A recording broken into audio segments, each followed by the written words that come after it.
Welcome to another episode of Game Time. I'm JP Murrieta at Sandia Prep with the girls soccer team and head coach Matt Westerland. Thanks for joining us. Thank you very much for having us. The state soccer tournament right around the corner. You earned the #1 seed. How big was that for the team and the program to earn that #1 spot? I think it's really, in my opinion, tradition. It's something that we come to expect of ourselves. It's something that, when it comes to the expectations set at the beginning of the season, it's something that every single player has for us. You have won a state title before. You've gotten that first round bye. Does that first round bye work to your advantage to get people healthy? Are you worried about rust? You have so much time between matches. I mean, it's really both of those, JP. It's one of those things that we do have a lot of players that are coming off injury that need to get healthy, but it's one of those things that you have so much time in between your last game and the first game with state. You really want to make sure that coming into the first half of that game on Wednesday, no cobwebs, lots of energy. You've won the last 3 state titles. What would it mean for this program to win a 4th and 9th overall? It's the expectation. It's really what we have at the end of the day is setting a record that our school wants to have. The girls have never won for, and I guess it's something that me personally, I want to be catching up to the boys coach, Tommy Smith, a really good friend of mine. And I know that we, without a doubt, are going to rise to that expectation. You mentioned the girls. Who's been getting it done for you this year? This is a real senior deep squad. That's one of those things when you have 7 seniors and then you have 9 freshmen, and then we have a little sprinkling in between of our sophomores and juniors. It's everything from the back to our midfield to our goal scorers. I mean, we have a fantastic front line with a freshman and a senior. We've got a back line that's full of seniors and juniors, and our goalkeeper, Sam Jeffries, has been there, since I've been a coach here. So it's one of those things that, aside from keeping the expectation of winning, I think that defensively we have what it takes to be not allowing a whole lot of goals come this tournament. You talk about the expectations of winning. At the beginning of the year, going back to when you first started, do you lay all this out? Do you talk about getting the state championship? How do you approach it as a coach? It really is something that you take week to week. And at the beginning of the season, from our standpoint, it really is establishing a foundation of habits, of installing our system, making sure that it's, those individual habits that you have to establish, from defending to attacking to buying into what your position is. And then at the end of the day, making sure that we hold each other accountable for everything, for our wins, for our struggles, for bringing each other up. And when it comes to what we want as a team, the state title is those things, but I think outside of that, we had the expectation of winning every single game. And I think the record of 19-1, I really think that's held pretty close to true. Well, your record earned you a first round bye. A lot of teams didn't have a first round bye. Let's take a look at the brackets and see who did advance to the quarterfinals.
Welcome back to Game Time. I'm here with the Sandia Prep girls soccer team and head coach Matt Westerland. You had the first round bye.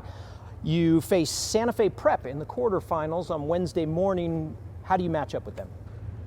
It's state. Anything's possible. I think it's always tough facing district opponents. This is going to be our 3rd time facing them this year, and there's a possibility, if we were to win moving into the semis and then the finals, that every one of the teams that we'll face from here on out is teams that we've already faced 2 times this year. So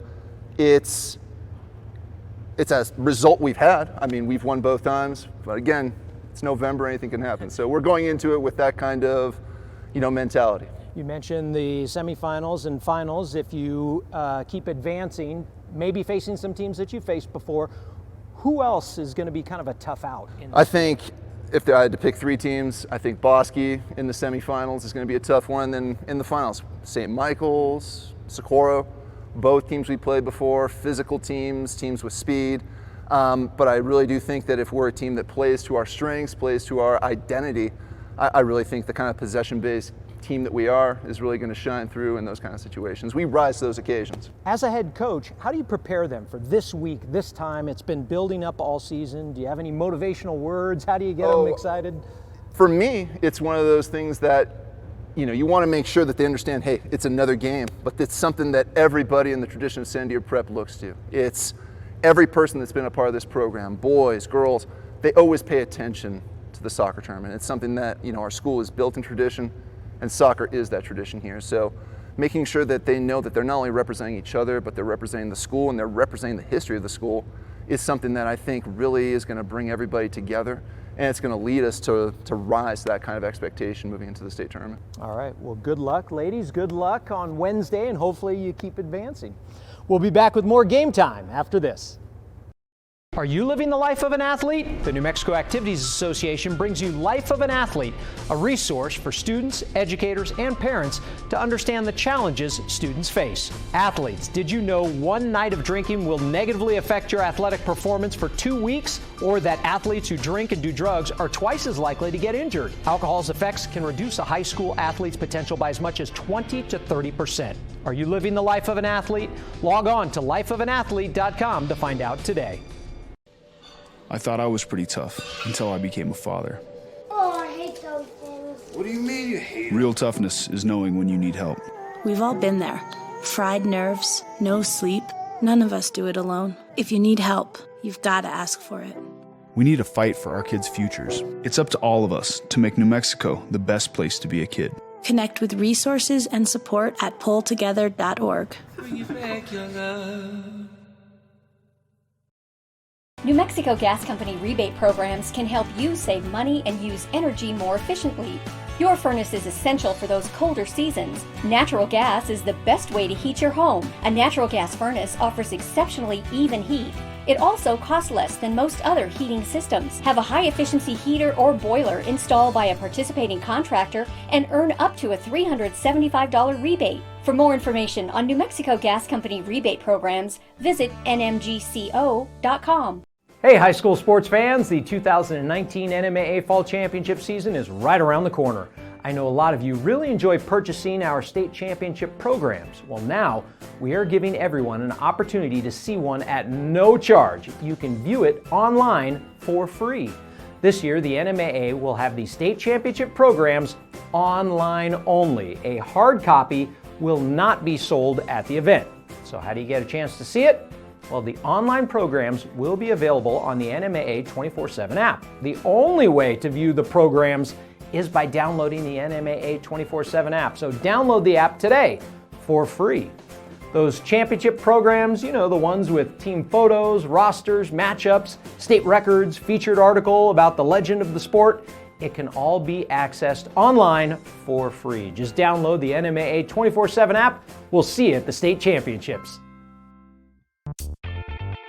The New Mexico Activities Association is excited to announce the NMAA 24/7 mobile app. Whether you're a student, coach, parent, or player, you can have the power of the NMAA right in the palm of your hand. Find scores and schedules, follow your favorite teams, receive special offers from NMAA sponsors, get state championship information, highlights, features, and much more. Download the free NMAA 24/7 mobile app in the App Store or Google Play. Get it now. Welcome back to Game Time. The regular season wrapped up in high school football this past weekend. The brackets are set, but before we take a look at the playoff matchups, let's take a look back at some of the big matchups and rivalry games from last week. One of the highly anticipated matchups of the week was Clovis at La Cueva for the district championship, and it didn't disappoint. Clovis built up a 15-0 lead, but the Bears came back. La Cueva took the lead thanks to Tyler Jensen's fourth quarter touchdown, but before the clock hit zero, the Wildcats marched downfield and scored the game winner on a TD toss from Chance Harris to Malik Phillips. Clovis with a 35-30 win, a district title, a top 4 seed, and a first-round bye in the playoffs. Las Cruces and Mayfield always produce one of the biggest crowds of the year. The Trojans jumped out to a 3-0 lead in the first, but that was the only lead they had all game. Las Cruces running back Johnny Terrazas made it a 7-3 ball game in the second quarter, and the Bulldogs got one more. Marcos Lopez aired it out to Riley Clark for another score just before the half. Las Cruces beat Mayfield for the fourth straight time, 21-18. Las Cruces is the district champ for the first time since 2016. They're a 5 seed and will host Sandia Friday night, while Mayfield is an 8 and will take on Carlsbad on Saturday. Roswell and Goddard got together at the Wool Bowl for bragging rights. Roswell remained unbeaten with a 24-14 win. The defending state champs earned the number 1 seed in their bracket, with Goddard getting the 3. Alamogordo threw a wrench into Artesia's playoff seeding. The Tigers went on the road and beat Artesia in the Bulldog Bowl. Alamogordo jumped out to a 14-0 lead in the first quarter and held on the rest of the way. 28-22, Alamogordo with a big win. With the victory, Alamogordo earned a 9 seed and Artesia dropped down to a 10. Capital hosted Santa Fe with their district title on the line. Jaguars running back Luke Padilla is the school's career rushing leader as a junior, and he racked up 200 yards and 2 touchdowns as Capital shut out Santa Fe 28-0. Capital earned a district title, a number 7 seed, and a home date with Artesia in the first round. The Portales Rams look ready for a postseason run. Portales won a district title by beating Lovington 35-13. Portales built up a 21-7 lead at halftime and held the Wildcats to just 6 points the rest of the way. Portales is a district champ and a 2 seed with a first-round bye in the playoffs. The Rams will take on either Taos or Silver. Lovington is a 3 seed and will get the winner of Aztec and Bernalillo. Melrose and Magdalena met up in the 8-man quarterfinals. Melrose beat Magdalena once already this season, and last week's game was no different than their first meeting. 60-8 the final this time around. The Buffaloes outscored Magdalena 124-20 in their 2 games this year. Melrose will travel to Manal this week, with the winner moving on to the state final. And the El Dorado Eagles wrapped up their regular season with a 31-14 win over Sandia. Quarterback Zach Hoffman threw a 69-yard scoring pass on the Eagles' first play from scrimmage, this one to a wide-open Xander Gibson. The Eagles earned a spot in the playoffs. El Dorado will face La Cueva this week. Speaking of the playoffs, here's a look at the brackets.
That 6-man football championship takes place this weekend in Elida.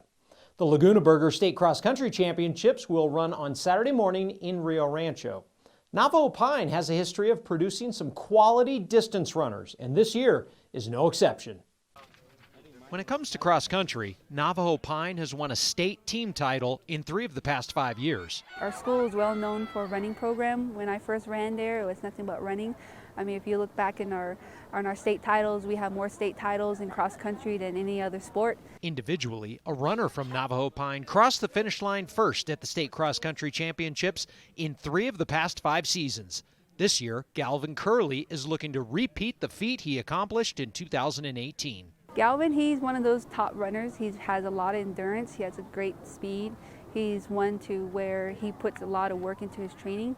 He gets very confident when he gets into his racing mode. Curley is a senior and the defending state champ. He first got into running reluctantly at a young age. I started when I was in 3rd grade, when I was going to my grandma's house. My mom dropped me off with my brothers, and I would just cry because I couldn't keep up with my brothers, and that just hurt me so much. So I made a goal for myself to beat my brothers. He eventually would beat his brothers, and the competitive spark lit a fire inside Galvin. In 7th grade, that's when I started to realize that I liked running, because I had almost been undefeated. I lost 1 race, and that just motivated me to keep running. When I'm on the line, I always tell myself everything's going to be okay, stay calm. And when the gun goes off, I just tell myself your hard work's going to pay off, just keep running and run hard. Just keep running and run hard. Seems to be a formula that has worked pretty well for him so far. The Laguna Burger State Cross Country Championships are November 9th. That's going to do it for this episode of Game Time. Remember to check us out every week. Game Time is the most comprehensive high school sports show out there. Tell a friend about it. Also, make sure you get on out to the Fuddruckers State Soccer Championships this week, as well as the Laguna Burger State Cross Country Championships on Saturday. It's a lot of fun out there. Until next time, here's your meme of the week.